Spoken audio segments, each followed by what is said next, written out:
From the St. Francis Yacht Club in San Francisco, this is the Wednesday Yachting Luncheon, hosted by Ron Young.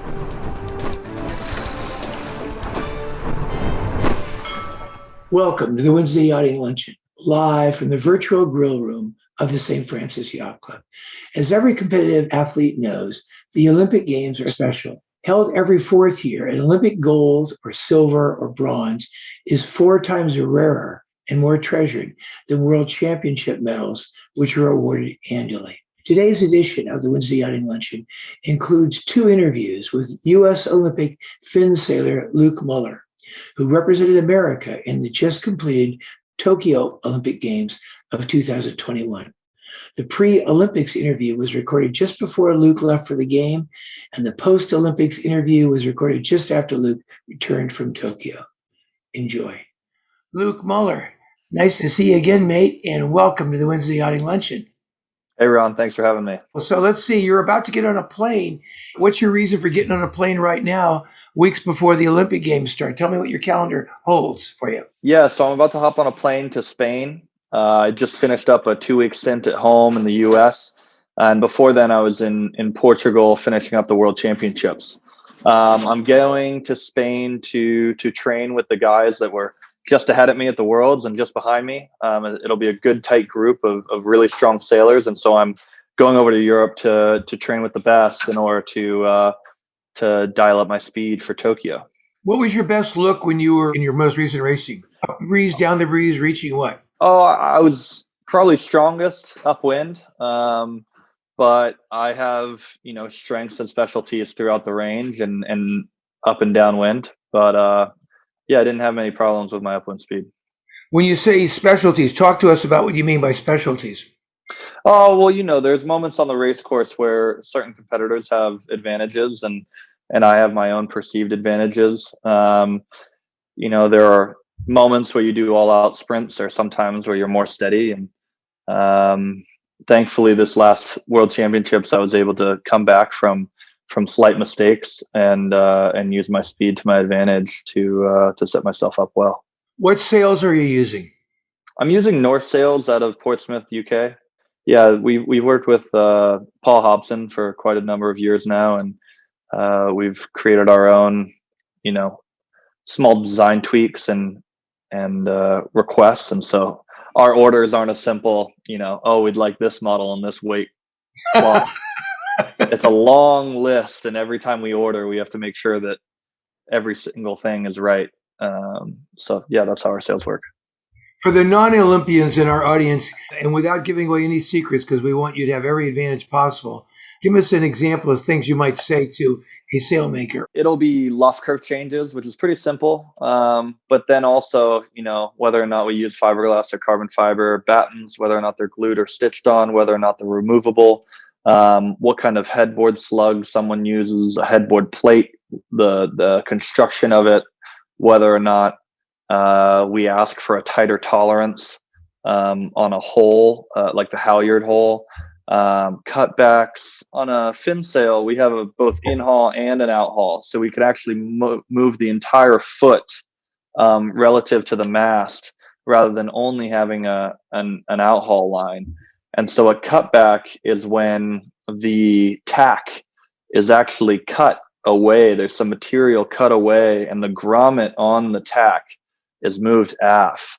Some people add cloth there and some people take it away. But those are all adjustments that we can ask and make within the same confines of a cloth weight and a sail model, right? Because once you start taking out broad seam or panel layout, then you go to a different sail design. And which has been done and has been done successfully, but is a rabbit hole one likely shouldn't get into before the games. So for those who don't know and haven't already learned, Luke Muller will be competing in the fin class. The fin is the single-handed man's heavyweight boat. This is what Muhammad Ali would have fought in if he was a sailor. And this is generally considered to be the most physical creature out there. Give us a sense about your physical training routine. Yeah, so Yeah, as you said, the Finn's a very physically demanding boat. I think that, the windsurfer might be more aerobically demanding, and you could make arguments for every class, but certainly the balance of power, strength, and endurance is unrivaled in the Finn. And I do exactly that kind of training. I do a lot of hiking. On the hiking bench as well as in the boat. I do a lot of road biking. I ride my road bike quite a lot, and I do a lot of weightlifting, Olympic weightlifting, and what's called metabolic conditioning workouts, which are, some people might know as a high intensity interval training, in order to have that both muscle growth and muscular endurance. So we do everything from, heavy weights to keep my spine loaded, and to be able to tolerate heavy loads. And I get my heart rate up in short bursts, and I also sustain it over 2, 3, 4 hour long bike rides. So there's quite a lot of training, and at this point in my career, when I first started sailing in the laser at an Olympic class level, I was actually asking my fellow Olympian, Charlie Buckingham, what are you doing these days? And he's like, oh, in the gym, I'm really just trying to maintain. And I never understood that, because I was like, oh, you can always get fitter, can't you? And now I'm sitting here prior to the games, and I can't work out enough just to maintain what I've got.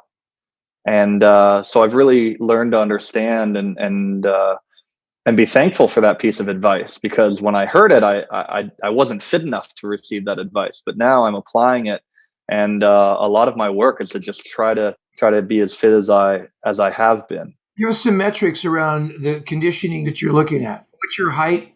I would say I would give a big range. I don't want to disclose everything. Sure, I'm around 210 to 220. I'm 6'3". I'm 25 years old. We look at things like, what are my max lifts? We did a test, lifting test in December. What I can actually pull off the ground. What can I push over my head? We do, aerobic VO2 max tests to see how much oxygen my lungs can filter at certain heart rates. And we also do, we have a log of what I do in a week and in a month and in a 3-month period and so on, to understand what my body has been doing at a short-term and a long-term load. So we track a lot of things. I track my resting heart rate and my heart rate variability every night. I check my weight every morning. So there's a lot of data. And obviously I've also had to learn how to process that data into valuable, usable, actionable items. And also when to ignore it when there's something that isn't really helpful in the data set. So there's a bit of science that goes on, obviously, but there's a lot of tracking. Who in the coaching staff do you talk to on the team? Who do you spend your time with? With regards to fitness or generally? Both. I want to talk about each category. The head of my fitness division essentially is Micah Cust. He's down at Force Physical Therapy in Davie, Florida. He works directly with the team. He's a physiotherapist and a sports trainer. I had him with me at the World Championships on site in Porto. And he was an invaluable member of my team. We speak nearly weekly and text at a more frequent basis. And he's my fitness guru. So he really helps me both recover and to train. So break my body down and build it up stronger. And now talk about on the water. Talk about the rest of support you get from U.S. Sailing. Yeah. So my on the water coach is Mark Andrews, affectionately known as Scotland. He is a prior British Finn sailor who he used to train with Giles Scott and Ben Ainsley, as well as other members like Ben Cornish and Henry Rethwell and others. And he used to work with Nick Heiner from the Netherlands, and they had they split apart in sometime last year, and that provided an opportunity to work with him as a what we would call a consultant when we bring a coach in for a small training camp, and we really saw a lot of opportunity there. So Luther Carpenter and I were working as on the water coach and sailor at that time, and we just saw a great opportunity there, as Luther was becoming the head coach and having more responsibilities of the U.S. sailing team and looking after a lot of other sailors, we brought Mark in as the on-water coach so that I could have someone with me 24/7. So that's who I'm working with now. We frequently talk with Luther, and we consider him, the sage, the super coach who is an advisor to our team, making sure we're asking the right questions and trying to find, answers in the right way in our training. So talk about a day in the life of an Olympian who's about to go off to the Olympics. How close are we to the games now? My regatta starts on the 27th of July. So quite close. And will there be a couple of practice races? Talk about what's going to happen. The official games start that first race. Will there be 2 race day or 1 race day? It should be a 2 race day. That's the plan. What are the conditions going to be like there? Yeah, so in Japan, thankfully, I've been there twice during the games period, and really in the summertime, Japan is being hit by pressure systems, and as anyone knows, pressure systems are these specific ones are a 4 or 5 day experience, and we either are having windy southwest gradients with big waves, 10 to 12 foot waves, winds averaging 16 to 18 knots, beautiful sailing conditions, and that'll be that would stay for 3 to 5 days, and if not, it can be a semi typhoon. When a typhoon is the epicenter is a couple hundred miles away, there'll be very patchy storm cell driven wind, or there's a wet and offshore wind, where it's raining coming off the land, coming off the topography with the different valleys and whatnot, relatively flat water or chop rather than swell because there's little fetch. And then that's a very technical, very, seat of the pants, eyes out of the boat, quick to react, quick to observe and change your plan on new information, where the southwest gradient with big wind and waves is very much more a consistency race. It's a physical race. It's a small margin of error boat speed race, where the offshore stormy condition is very much a moving chess battle. So both are very fun.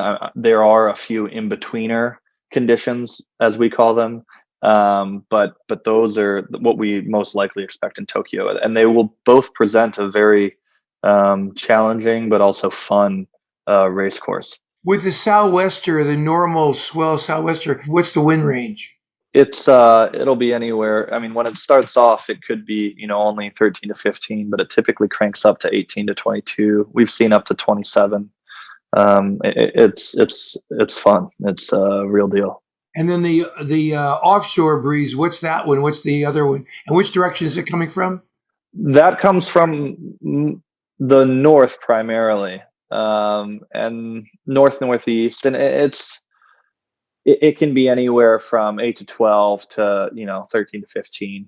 There are light days in Japan, and there can be lulls, multiple day lulls. They're usually 2 to 3 days long, and those are very soft.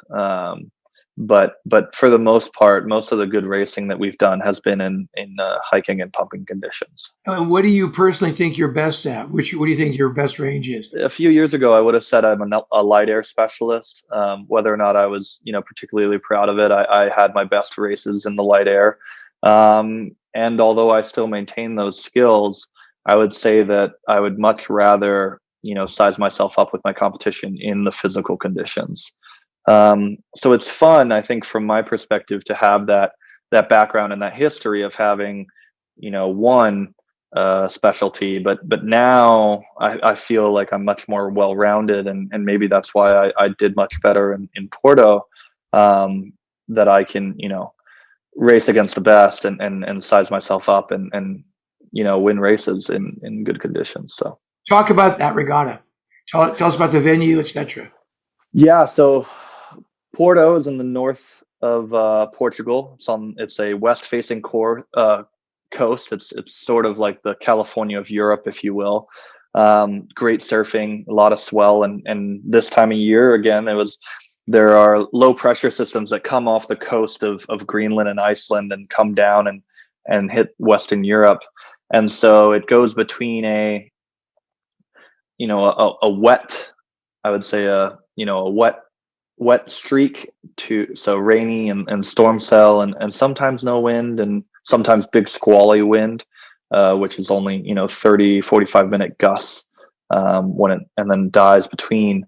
But then there are periods where there's a beautiful northwest gradient when the low pressure system is oriented in a certain place that allows for big beautiful waves, 8 to 12, or I would say in the beginning it starts at 3 to 5 feet, and then it gets up all the way to 8, 10, 12 foot waves over the course of the pressure system. And during the regatta we had the waves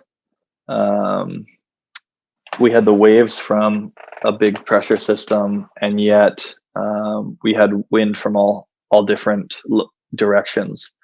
And so there were times where we had 5, 8, 10 foot waves, and we were going downwind into the waves. And so, or we would have them side on or directly in front of us rather than, 45 degrees to the prevailing wind direction. And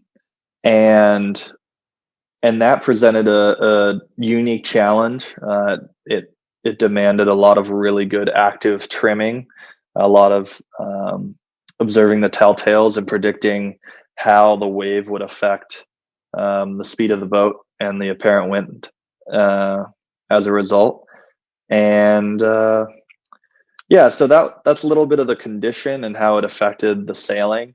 And for me personally, it was I had a tough Europeans 3 weeks beforehand. That was due to having little to no speed downwind and the certain type of waves that we were in. My team, both, anyone from my sports psychologist to my trainer to Luther and my coach Mark, we sat down and said, look, these are our weaknesses. This is where we can't be weak for the World Championships. And we arrived before anyone else in Porto, me and my training partner, Nils Tunick from Switzerland. And we got to work. And thankfully, I was able to turn around those weak spots and to turn those downwinds into strengths. And we also were ready for those conditions, because when we arrived early, we were exposed to that weird pressure system, stormy wind, not in line with waves. And when everyone else showed up, we had the beautiful northwest, wind with waves, your typical ocean sailing, if you will. And when the regatta came, everyone felt weird, and we felt strong because we'd seen it before. So it was a big combination of being exposed to it, doing the work, and also the personal journey of fixing my problems that I had internally. And that yielded the best result I've had yet, which was a 6th at the World Championships. So it was the result of a lot of hard work, a lot of deliberate work, a lot of questions to really smart people, really good sailors, and not being afraid of telling my team and my supporters, look, I feel weak, I feel slow, but I got work to do and I know how to do it. And just getting the work done. So it was really gratifying. It was a hard process. Those first few weeks were really tough, as you might imagine. Felt really down to the wire, but certainly after that strong result and how it played out and what conditions and in what way really make me feel strong going into this games. And we still have work to do. We have a list of mistakes I still made during the World Championships, and I was by no means perfect. But that means that there's opportunity out there for me to do even better. So that's what I'm looking forward to. So talk about the difference in speed at the top of the wave and at the bottom of the wave or the fin, just as you're cresting at the top. Oh, well, we don't have GPS trackers, but I can tell you that I was going through 30, 40, 50 degrees of shooting angle, which will give you a pretty good idea that in marginal conditions, or I'll say moderate conditions, which are about, at the top of the wave, they're probably, 8 to 10 knots, but the trough of the wave is probably 4 or 5 even. So Mhm. you're coming in off the rail, you're trimmed all the way in, coming down the wave. You're coming up the wave, still trimmed in, and you surge up high, and the boat basically stops. Yet it has the most rail pressure because it's the greatest, wind velocity. You could get into the theory, which we obviously did.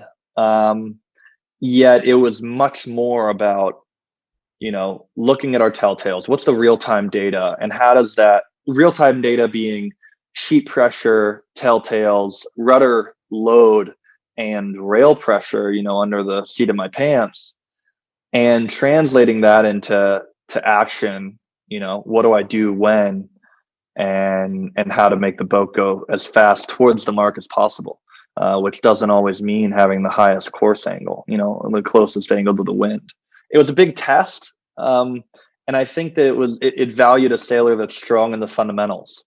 All those things that I just talked about are fundamentals of making a boat go fast. And rather than, in this condition, I do this exact thing that makes me 1% faster. It's like, no, how do we build off of an unknown condition in order to make a boat go fast? So that was really fun from my perspective, because it felt new, which is always a fun and interesting challenge. Over 30 years ago, when I coached Russ Silvestri in the Fin, we had no instruments really to kind of go on. Cell phones hadn't been invented and so on. But you could feel the boat. He would slow down at the top of the wave. And just as you said, you have to be lots of pressure because more breeze in the top of the wave.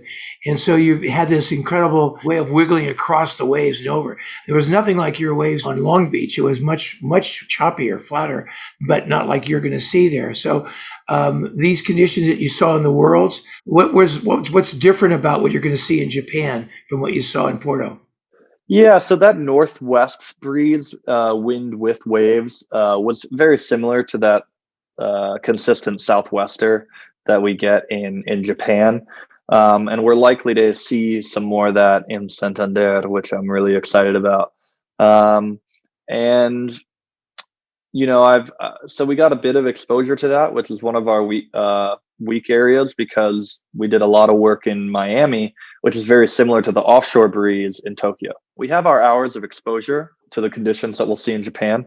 And that included both what we saw in Porto and what we did over the winter in Miami. When you come off the water, give us your routine. When do you go to the debrief? You put the boat away. What's that whole adventure like? Yeah, right. So we can tow with our sails down, which is quite convenient. So we finish the race, we pull our sails down, I roll it up with my coach, we tie up the boat, and I'll have some protein and a lot of sugar and a lot of water to replenish my body. So I do a lot of eating on our way in. Sometimes we'll have a chat between me and my coach, and I'll come in, I put away the boat, I'll look over the settings that I already had on the day, and I'll take preliminary notes. I'll probably have another meal shortly thereafter, and we get home, and I have a spreadsheet of all my notes, and so it's a matrix of the date, location, conditions, what equipment I was actually on, because we move a lot of things, right? So it's a sail code, mast, and whatnot. The major takeaways. So I'll only fill in that column if it's a big deal, something I want to keep for it feels like a big moment. And then general notes, and as well as my tuning and my sail trim. So general averages on my sail trim markers. So there's a lot of data that goes into that. And once that happens, honestly, and then I typically email some of my supporters with kind of a day summary. If there's a good story or something worth sharing, I'll do that. And then really I do my best to unplug. From when I wake up to when I can finish my notes and close my laptop, it's pretty go, go, go. And so we'll cook up a good meal, and me and my coach will just totally veg out. And I used to not be good at that.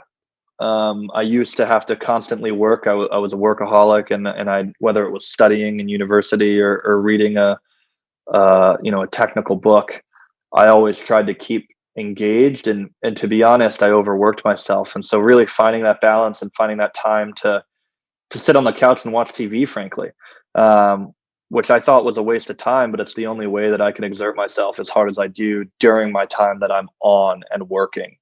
And so sometimes that's, watching TV or phoning home. But we do have that evening off. That's been critical to my process. Yeah. What do you watch on TV? Oh, I'm going through brainless TV right now. I'm watching Brooklyn Nine-Nine, which is a great comedy.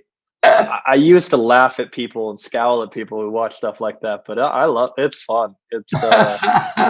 It's giddy. You get into the characters and it's really carefree, which has been it's good for me, How many calories are you burning when you're race day?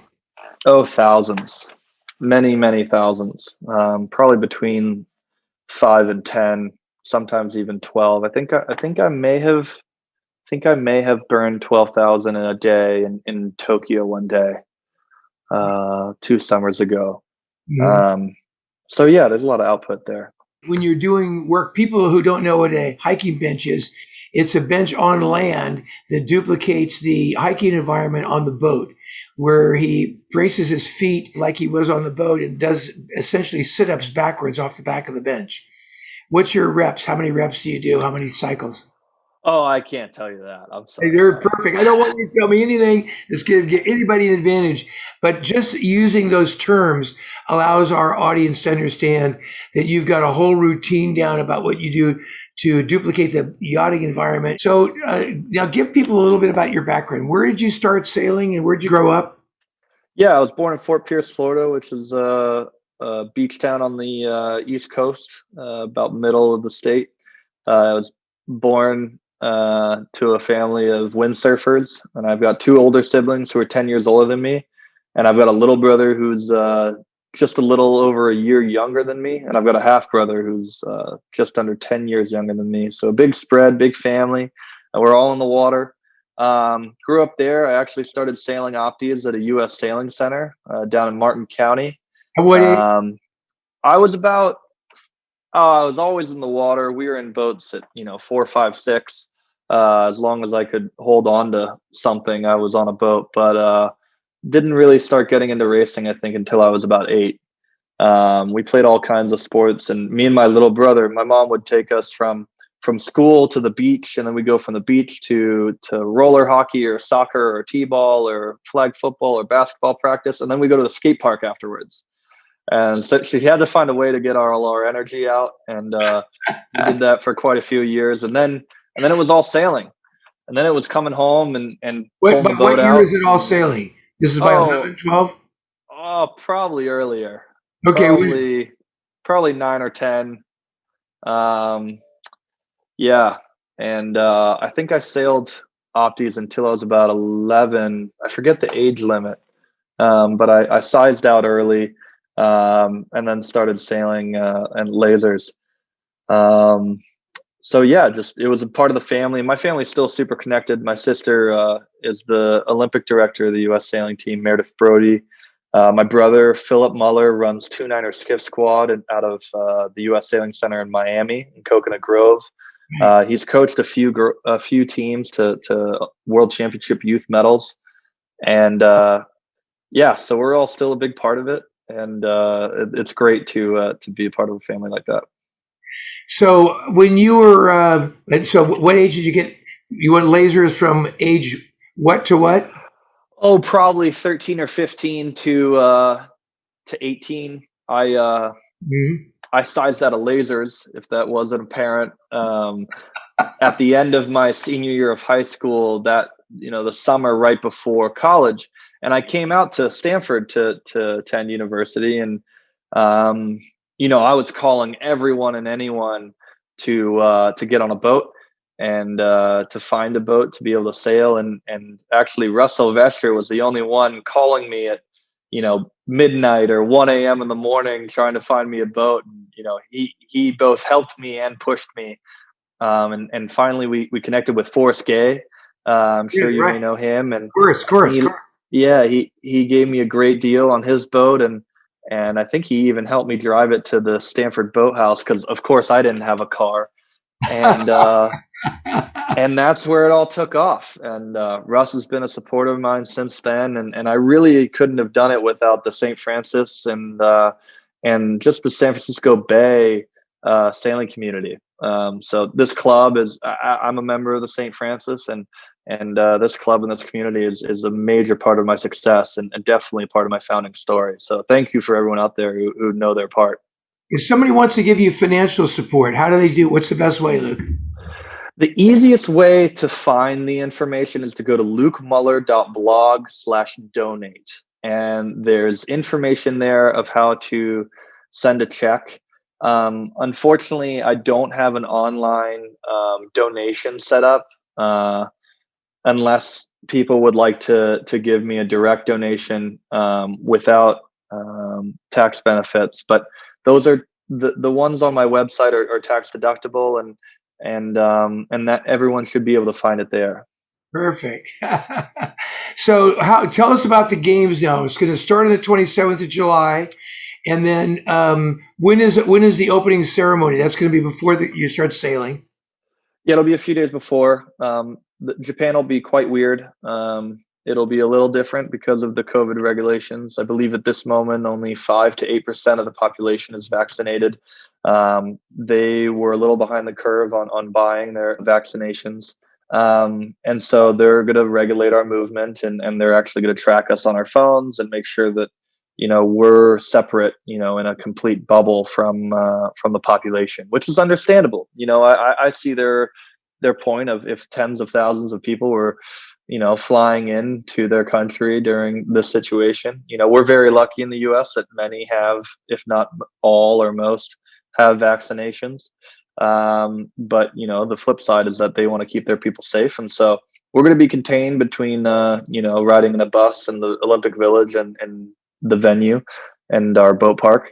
But it'll be a unique experience. It'll be something that everyone has to deal with. It'll be something, it'll be a chance to react better to.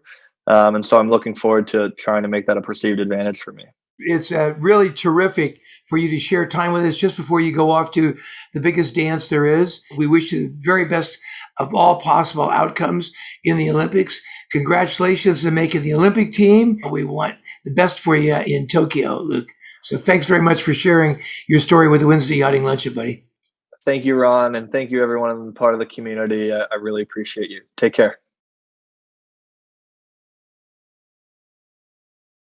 We have as our special guest today, Luke Muller, fresh from sailing in the Olympics in Tokyo. Luke is talking to us from Boston after having just finished racing a maxi boat in Sardinia.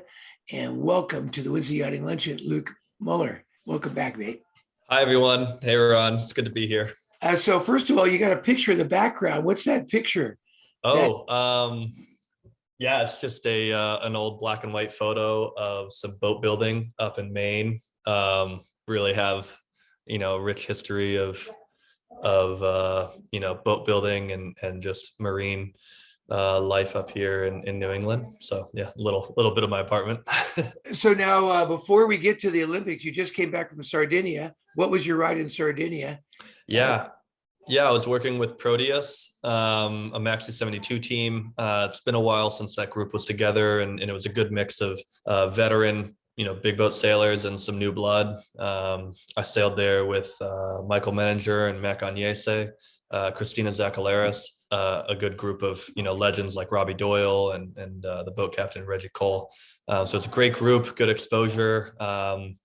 We kept saying if we had 1 or 2 more days, we really would have stuck it to them. We got better every day, and our last day of fleet racing, we went 1-2. And so it was a really rewarding experience. I was doing some grinding, had a bit of my head out of the boat, calling breeze and influencing some strategic decisions. And it was a great time. Really hope to do more of that type of sailing. Ron asked me to put together a few that I had from the games. Here's a tight start off the pin end. Man, is that a tight start?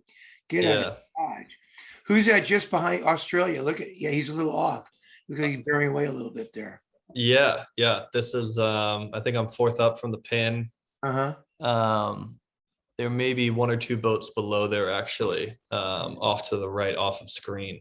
But you know, the moderate wind races were knife fights, and they usually start out like this. I think I did all right coming out of here. Yeah, definitely challenging. So you wanted left. Yeah, for sure. So talk to us about the conditions and tell our audience why you wanted left in this particular race.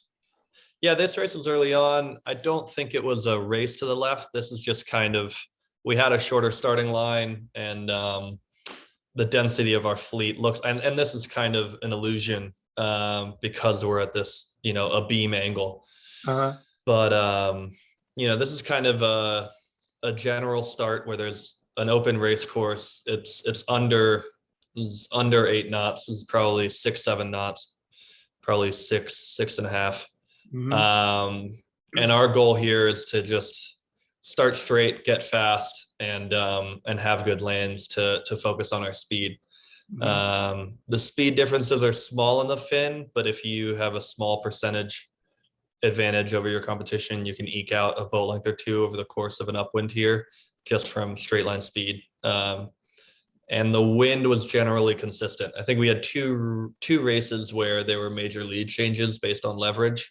So it was a speed race regatta, you know, so we're just trying to command our own space, spread out just a little bit without doing too many maneuvers. And I'm well positioned here. I think I turned out all right. I think I was top 5 at this top mark. Looking at this picture, give me observations by you about what's going on in the picture. Yeah, from a fin sailor, the biggest thing that we're looking at is the fairness of the wrinkles off the mast.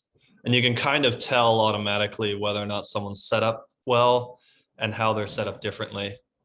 Another thing is, you know, I'm the only one here, I think, who has I wonder if Spain does. I've got to move my screen, but I'm the only one here. Me and Australia have wind indicators on the top of our mast, so that's a preferential thing. And then you're looking at fairness. So quality of the wrinkles, angle of the wrinkles. You see that Brazil has more of a steep angle down to the bottom of the foot, where mine are more horizontal. And then even more so, Canada has, you know, even more so horizontal. And those just give you directional and intensity of the forces off the mast, right? And how it relates to the sail shape. So that's more of a question of, you know, how well is these individual sailors sails, how are they lined up with the mast design, but also how they're trimming them. If you can see the yellow sails, the VBs, their wrinkles kind of stop shorter, which means that they actually have a deeper entry. So they're a little bit more forgiving, and that's pretty much in line with the qualitative characteristics of what you get from those sails. Yeah, they're more forgiving in some ways, and they're harder to sail to in others. So the Aussies, he's bearing off a little bit, but he also has a lot of mast bin. Talk about the mast bin. It's controlled by the main sheet. We don't have any standing rigging, and it's not controlled, but I mean, it can be controlled by Vang. If you can see the Vang levers here, especially mine and Canada's, they're vertical, where Brazil's is slack and, you know, has more of an angle on it. Right. So we're Vang sheeting in this photo, which allows us to preset the mast bend. Okay, talk to us a little bit about what you're doing with your weight right now. You're rocking the boat a little bit. I'm just standing and turning. It gives me a bit more space away from the ratchet block, so I can do longer pulls to get around the mark, and just kind of, you know, looking where I want to go. If that makes sense. You've already pulled in the outhaul before this moment. Oh yeah, you can see in the bottom corner of where my mast meets my boom that my controls are tight on. And all I have to do is trim on the sheet and get in the hiking strap and work for the next, you know, 12-15 minutes. My heart rate's pretty high here. I would have just finished a long downwind of free pumping. You can see the white caps in the background, so my heart rate's probably in the 180s. And before this time, you've already set up. I see some Cunningham on. You got the outhaul out. Yeah, and then we have an in-haul, right? So we can actually control the location of the tack. So now talk to me about what's going on in your head right now. Are you trying to be an autopilot to make a clean rounding? What's going on with you right now? Yeah, it's a bit of autopilot. I think better safe than sorry is probably going through my head about rounding too close. Mm-hmm. And looking at the features in front of me of the fleet. If there's likely a few boats in front of me, maybe there's not, depending on the race. But if there are boats ahead of me, how they're organized, whether I have a lane to continue straight or if I have to do a clearing tack. So it's probably what's going through my mind. Who is really good at leeward roundings in the fleet? I think leeward roundings are something where you can't win, but you can certainly lose. So I would say the people that stay out of trouble are really good. That no one has an exceptional rounding. It's not as if you're coming in foiling and doing a maneuver that allows you to maintain speed and height. Obviously in high performance boats where you're either planing or foiling, it's really critical to keep your speed up and have a good rounding.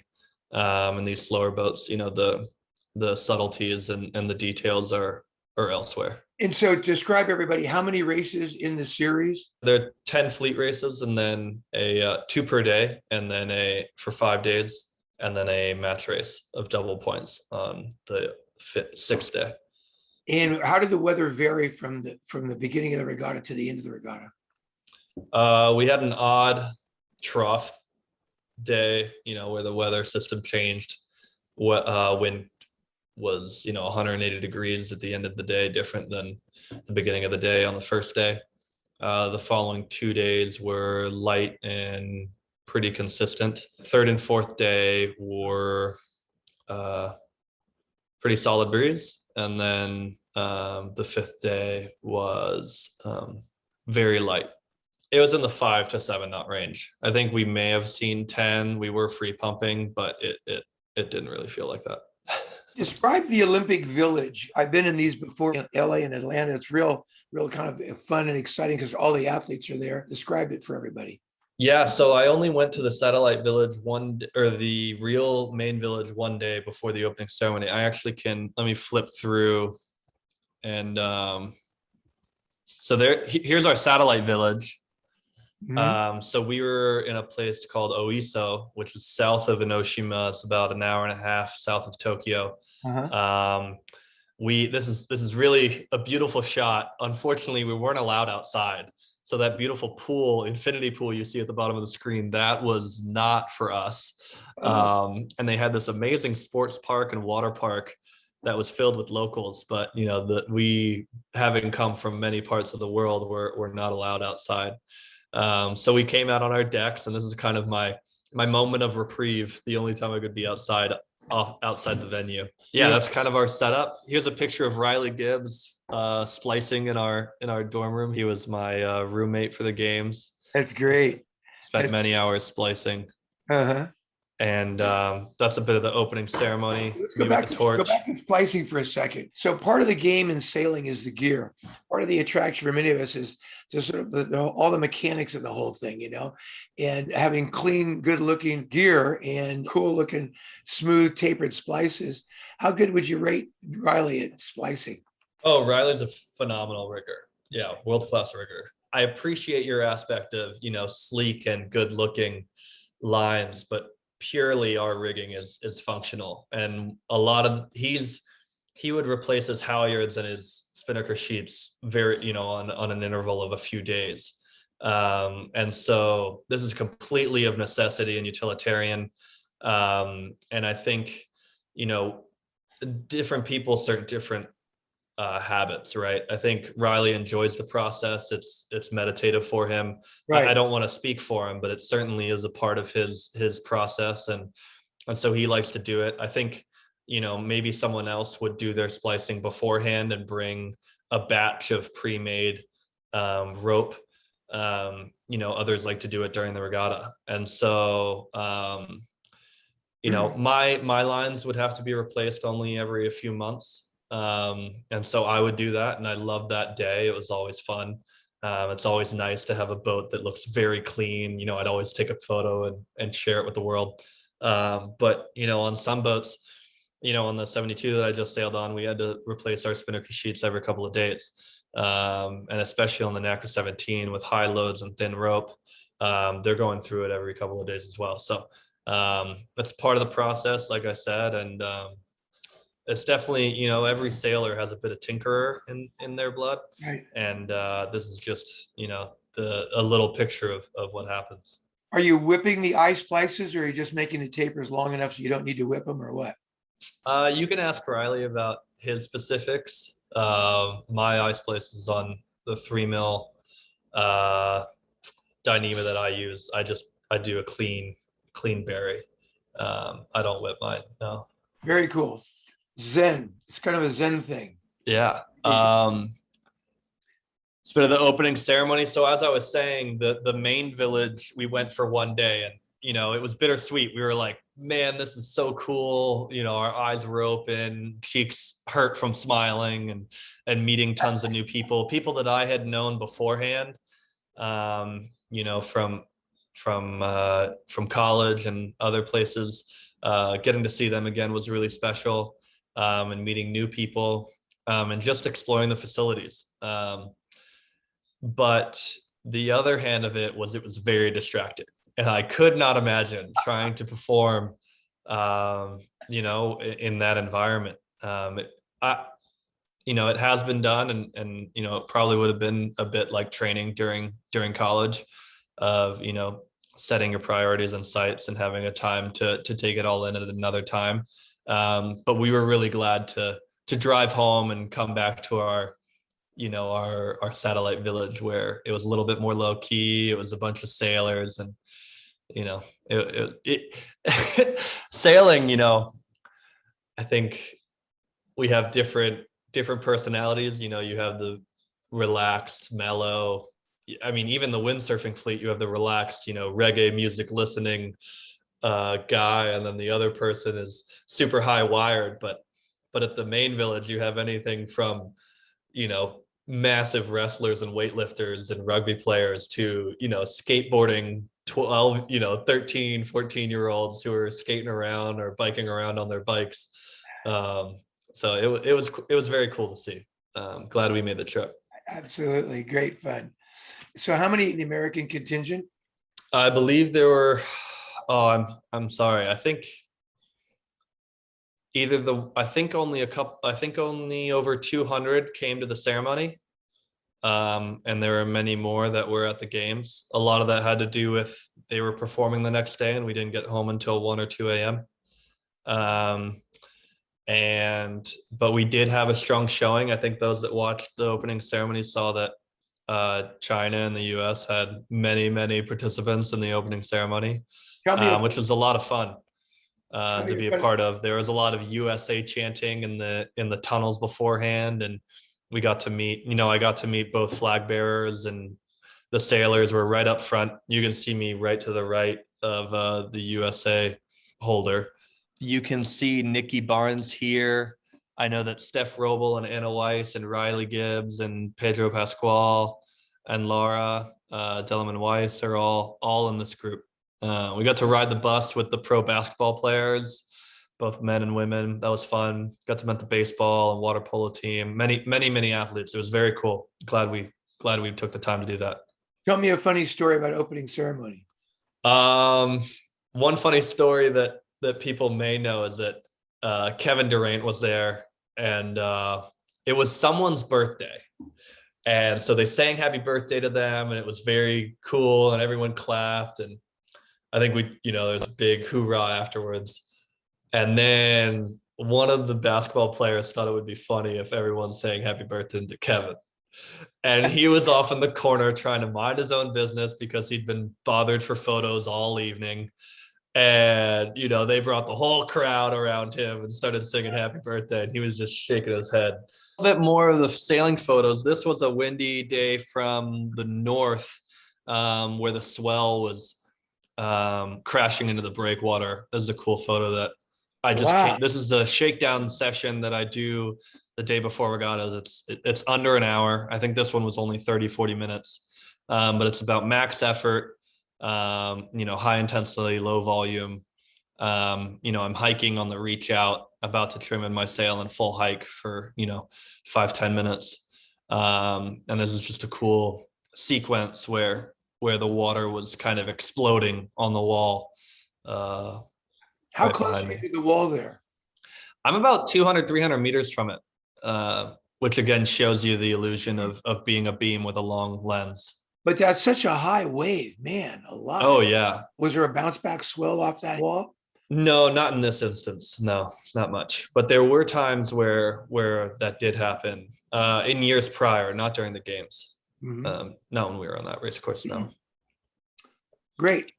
And this is the first day of racing, I believe. Out of the north, this is the first race of the regatta.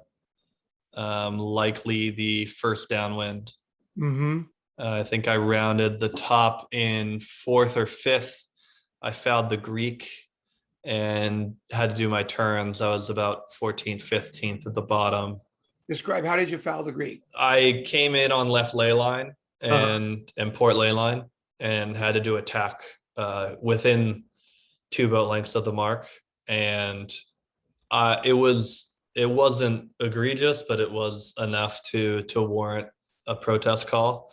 And it was one of those default moves where ducking I would have had to duck 6 to 8 boats, and I thought that I could have completed I nearly could have crossed. I think he may have called me to cross, but in the heat of the moment, it was hard to discern, and so I did as good of a tack as I thought I could.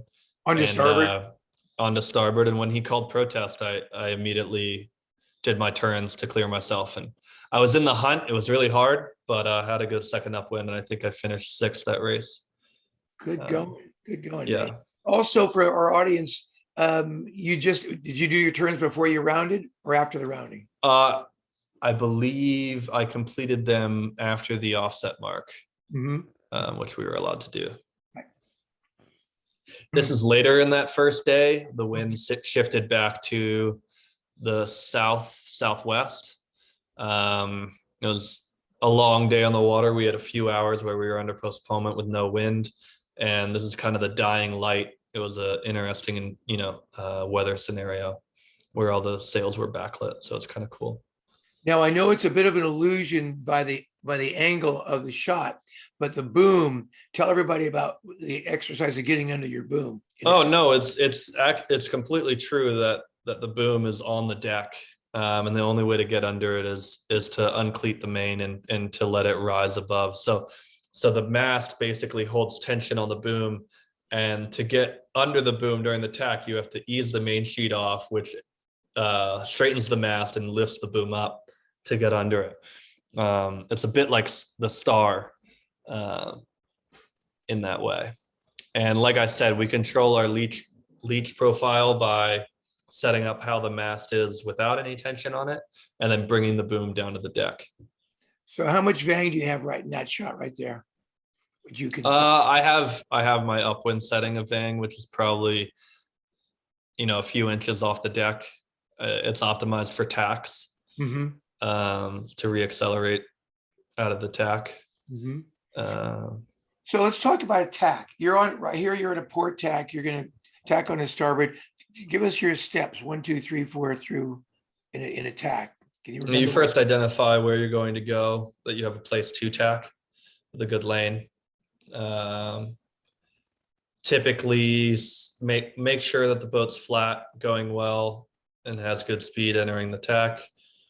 The sequence of whether I initiate the turn or uncleat the main sheet first goes back and forth, but they happen at relatively the same moment.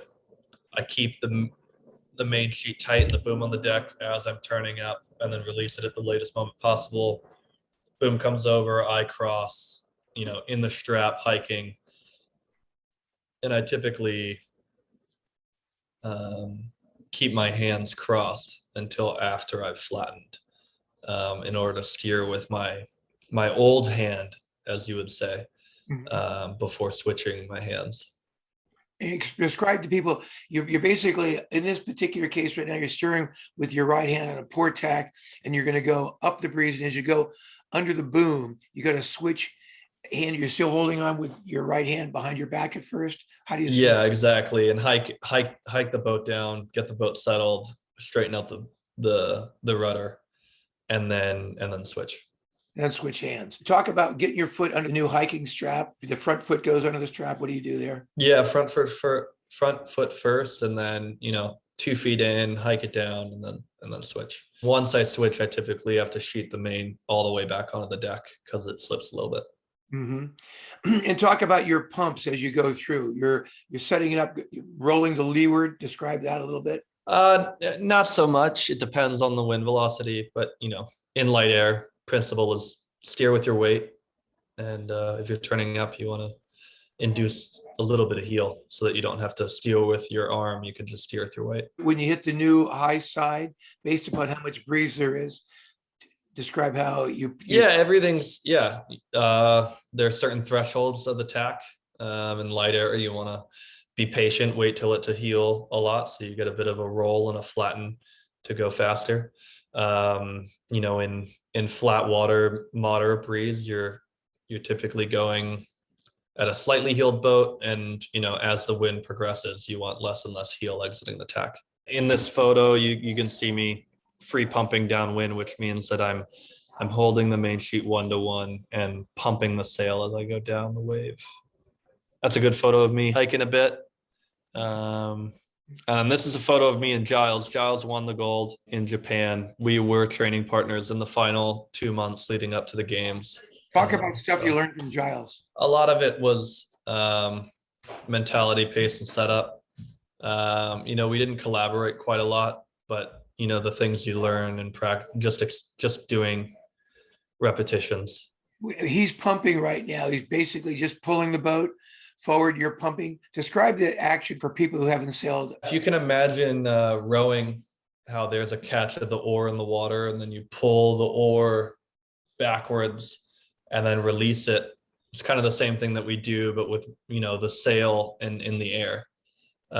So we let out the sail as if it's an oar.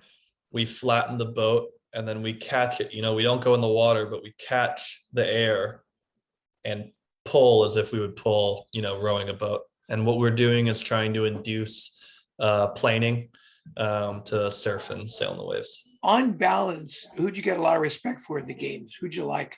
Who looked strong to you? To be frank, I gained more respect for my entire fleet. It being my first games, I thought I knew a lot about what it meant to be in the Olympics, how difficult the Olympic regatta would be. I had all these assumptions and ideas of what it should be, or what I was told by others, even previous Olympians. But there's nothing like experiencing it for yourself and being a part of a fleet where everyone has optimized for that moment. I gained a profound amount of respect for my competition. It was very humbling. It was great to be pushed every single day to perform as best as I could, and to know that even if I bring my best and sail a nearly perfect race, that doesn't mean that I'll win.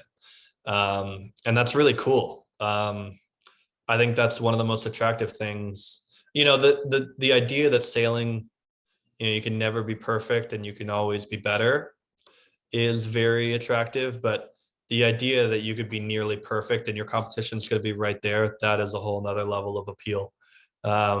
So I learned a lot about both my sport, my competitors, myself during the event. And I grew more respect for myself as well as my competition, just because it is so hard to make the fin do what most of the fleet made it do that entire week. So yeah, it was a phenomenal challenge and a lot of fun. Tell me about a great upwind leg. My second race of, I believe, the fourth day of racing, I think I placed fourth in that race, and I led most of the way around, That first upwind was really good. Particularly, I had the story of my Olympics from a, sailing perspective is that I had really good upwinds and my downwinds were quite poor. A lot of that had to do with, overworking downwind and not having as much finesse. And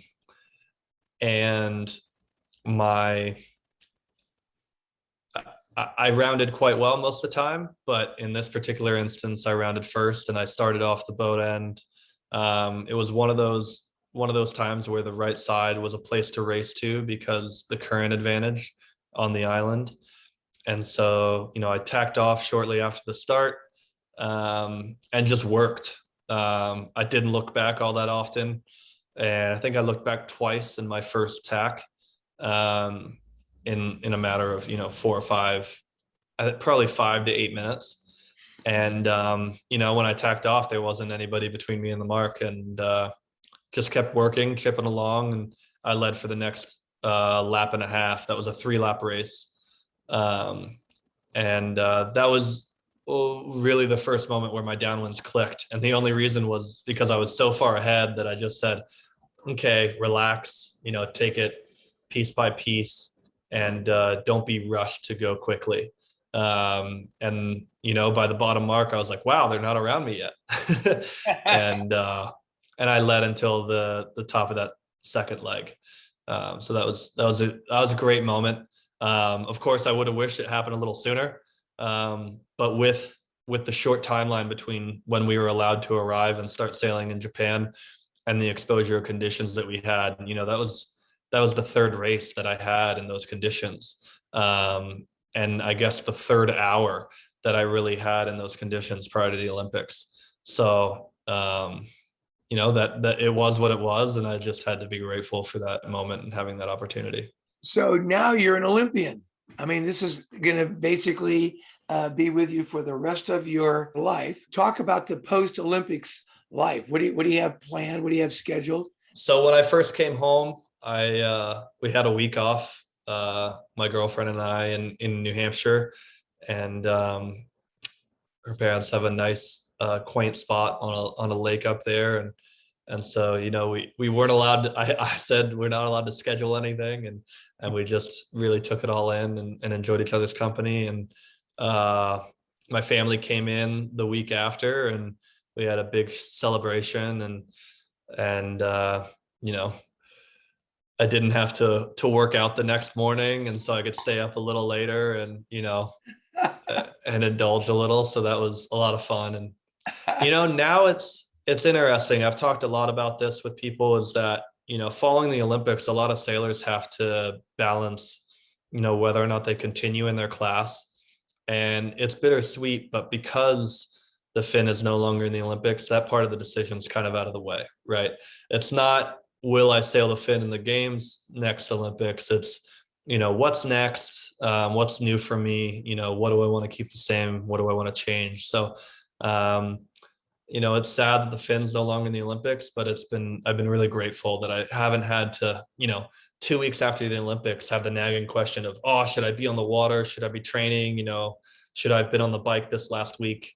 So I've really enjoyed the time off and excited for what's ahead. Just came back from the Maxi Worlds. I hope I did as best as I could to add value to that team, and hope to be back with them soon. And looking for more, pro sailing and big boat opportunities. So it's an incredible game that you've been playing, Luke, and it's our pleasure to have you as a guest on the Wednesday Yachting Luncheon. We'll see you at the Stag Cruise. That'll be fun, and people are going to have a zillion questions for you.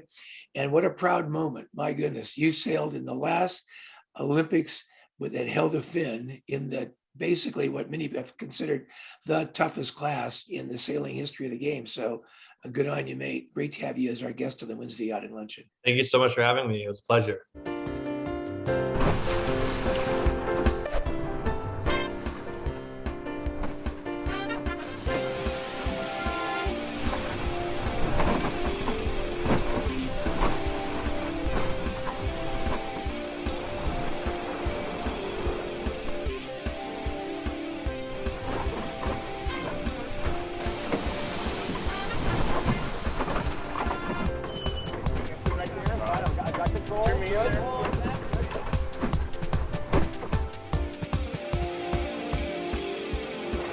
This has been a presentation of the Wednesday Yachting Luncheon.